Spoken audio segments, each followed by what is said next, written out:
All right.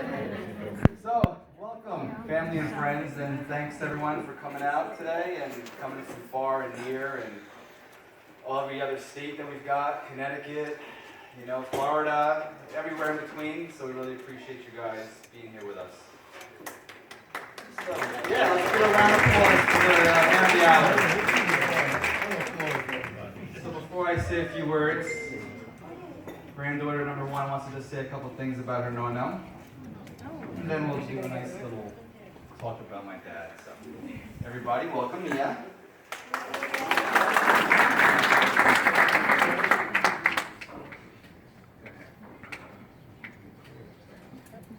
I love my nano because he plays with me and he's the best nano in the world.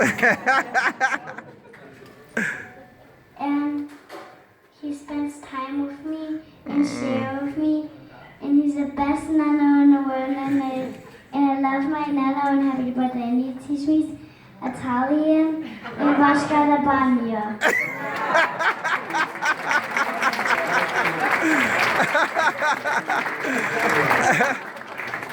She's been practicing that for about 2 months. You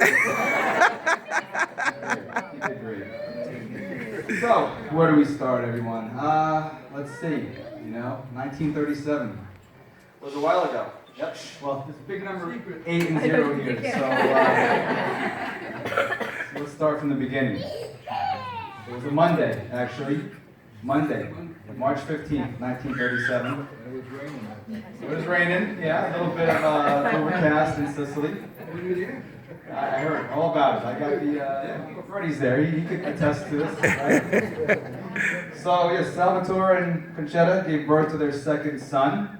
And really, even as early as his first few breaths, my dad dealt with some adversity. If anybody's on Facebook and saw his story, he contracted a disease that almost took his life before he was even 1 year old.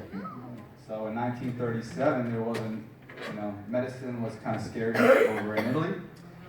So, it came down to the last minute, and priests were brought in, and they really just hoped for the best that he would make it and open his eyes. And he was told that after a certain period of time, if he doesn't open his eyes, he's not going to make it.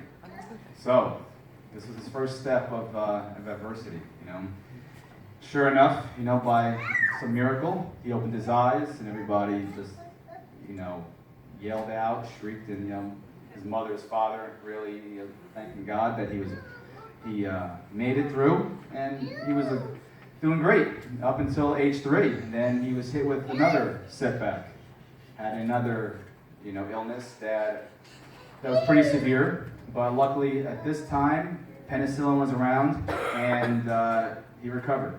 So that was the childhood, up until about mid-teens. And, so after facing those struggles early on in life, he came to this country when he was in his teens with his dad.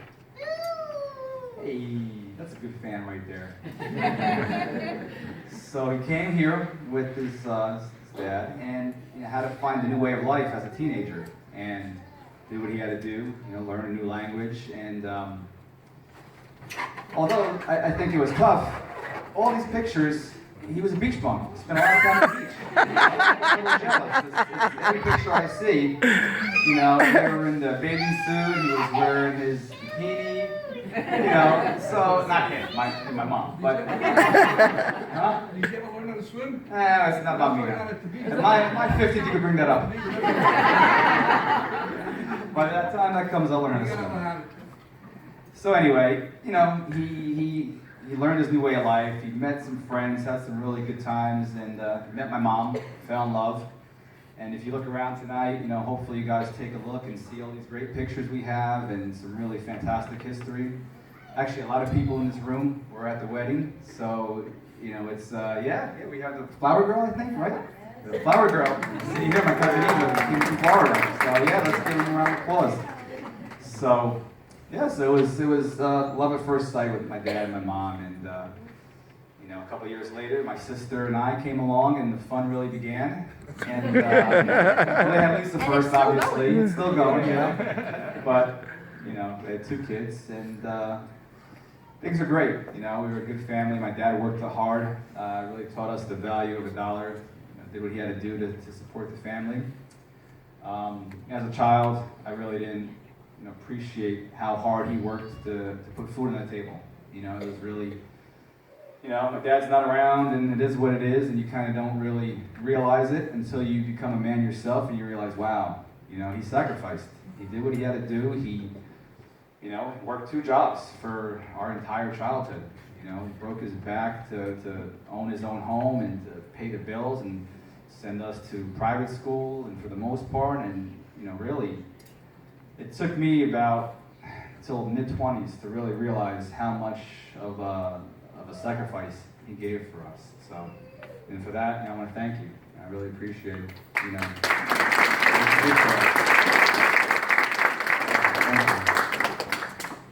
the next part of our Iozzia family story is a little tough.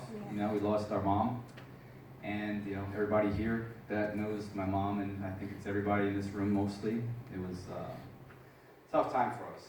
You know, really struggled, each of us, you know, Lisa, my dad, myself, we all dealt with the loss in our own ways, and you know, still to this day, 25 years later, I mean, it's you know, she can never be replaced, you know, but we celebrate her now. You know, we've got this little one here that's really the incarnation of my mom, personality-wise, humor-wise, just everything about the way she is. I mean, and it's funny and strange at the same time, because she sits there and stares at my mom's picture at home, and she just says, my nonna, I miss her so much, you know, and it's beautiful. I mean, it's, you know, when she first started saying that, it was wow, you know, and she asks questions about her, and she, you know, she wants to know about her, and you know, and when I see how close my dad is to her, it's great, because, you know, to me, it's like, you know, she's channeling through Mia.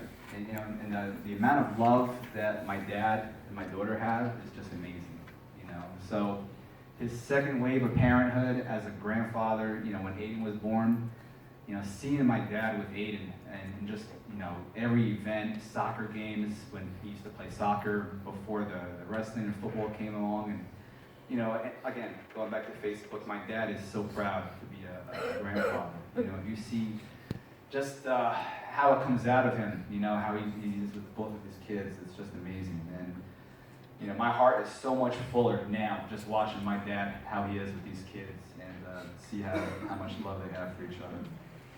So when we were planning this party back in about November, I tried to visualize how we were going to do this and how I was going to get him here and do all that. So yeah, so although he's happy about this evening, he thought he was going to see Plaza Domingo, whether he admits it or not. He was supposed to go see Plaza Domingo. Well, first I made the mistake of saying, what did I say it was? He was already dead? Yeah, so I made the mistake. And he said, no, he's been dead for a couple years. So,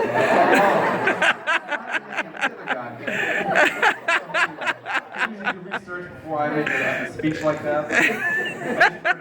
So, anyway, but I hear that my aunt in Sicily, who was really a big part of this too, you know, my cousin Simonetta gave us a lot of these pictures. Where you were born, we have a picture from your house in Sicily, so that's thanks to your niece. She sent me all these old pictures, every picture on the table, all came from them. So, but my aunt in Sicily kind of gave away the secret by mistake yesterday, so I hear. You know, but it's okay, it's all right. We were all surprised.